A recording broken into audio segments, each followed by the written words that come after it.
वर्तमान समय में संपूर्ण भारतवर्ष में विदेशी ताकतों के द्वारा प्रायोजित तरीके से धर्मांतरण को बहुत विशेष रूप से प्रोत्साहित किया जा रहा है और प्रोत्साहन दिया जा रहा है, जिसमें छत्तीसगढ़, मध्य प्रदेश और अन्य प्रदेश, केरल, तेलंगाना, मिजोरम, असम, नागालैंड, ये वो प्रदेश हैं, उड़ीसा, जहां बहुतायत मात्रा में हिंदुओं का धर्मांतरण लालच, प्रलोभन या फिर चमत्कारों की ट्रिक दिखा करके करवाया जा रहा। अनवरत बागेश्वर धाम से सनातन धर्म की रक्षा के लिए बालाजी की प्रेरणा से हम सब और हमारे छतरपुर के पूरे लोग और भारत के हिंदुत्व के लोग लगे हुए हैं। एक समुदाय है जिसे हम प्रकृति मित्र कहते हैं। आप सबने उनको बहुत करीब से देखा भी होगा, जाना भी होगा और सब लोग जानते भी हैं। हम उस बारे में आपसे विस्तृत चर्चा करने के पूर्व कह दें कि वो समुदाय ऐसा है जिसे चुनाव की टाइम पर याद किया जाता है, इसके बाद भुला दिया जाता है। वो समुदाय ऐसा है जो शहरी शोर शराबा से बहुत दूर है और आपकी चमक धमक से बहुत दूर है, पर अपनी संस्कृति को बचाए हुए है। वो समुदाय ऐसा है, संसाधन कम है लेकिन प्रकृति के बहुत करीब है और हमें लगता है कि वो परमात्मा के भी बहुत करीब है। वो समुदाय ऐसा है कि जब भगवान राम वनवास गए तो सबसे पहले साथ अगर किसी ने दिया तो उसी समुदाय ने। लोग उनको आदिवासी कहते हैं, हमारा मानना है वो अनादिवासी है। क्यों?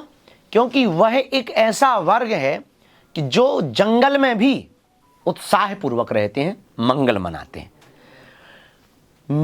ईसाई मिशनरियों की कुछ ताकतें, कुछ धर्म विरोधी ताकतें जो वर्तमान में कई जगहों पर पकड़ी गई, उनके मिशनों की पोल खुली है। लगातार जंगलों में जाकर के, गांव-गांव में जाकर के आदिवासी परिवारजनों को प्रलोभन दिखाकर, चमत्कार दिखाकर के कन्वर्जन करवा रहे हैं, धर्मांतरण करवा रहे हैं।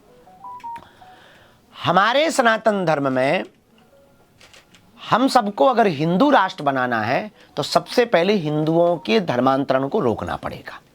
बालों का विज्ञान है कि आपको बालों को अगर हरा भरा रखना है तो पहले झड़ते हुए बालों को रोकना पड़ेगा।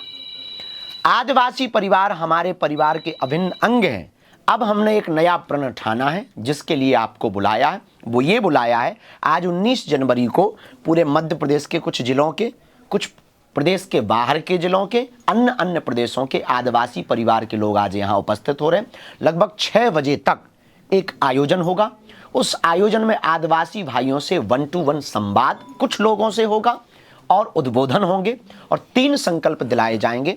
पहला संकल्प ये होगा कि हम हर हाल में धर्मांतरण के खिलाफ लड़ाई लड़ेंगे। दूसरा संकल्प आदिवासी भाइयों को दिलवाया जाएगा कि अपने समाज को जागरूक करने के लिए शिक्षा पर जोर देंगे और हिंदुत्व का प्रचार करेंगे।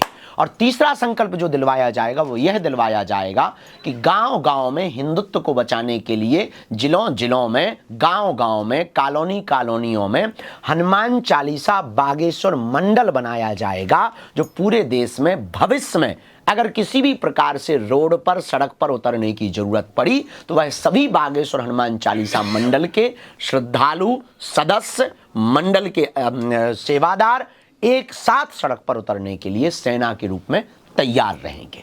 उसमें प्रमुख रूप से भूमिका हमारे आदिवासी समाज के सभी जनों की होगी, क्योंकि धर्मांतरण के लिए यह सॉफ्ट टारगेट है।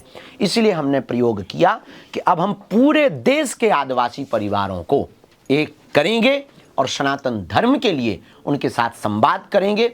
उनको पिछड़ा व विछड़ा घोषित नहीं होने देंगे, उन्हें समाज से दूर होने का आभास नहीं होने देंगे, उन्हें अपने आप को भारत से अलग होते हुए, अहिंदू होते हुए नहीं महसूस होने देंगे। हम हर हाल में उनके साथ संवाद भी स्थापित हो, उनके साथ प्रेम भी हो, मेल मिलाप भी हो, उन्हें बड़े छोटे का फर्क भी समझ में न आवे। और इस बार 26 फरवरी को हमने 251 बेटियों के विवाह में 108 आदिवासी बेटियों का विवाह का जो संकल्प लिया, उसका उन्हें निमंत्रण देंगे। और कोई मातृ पितृहीन बेटी है उसका रजिस्ट्रेशन आज ही करवाकर पूरे उपहार सहित पूरा खर्चा बागेश्वर धाम समिति उठाएगी।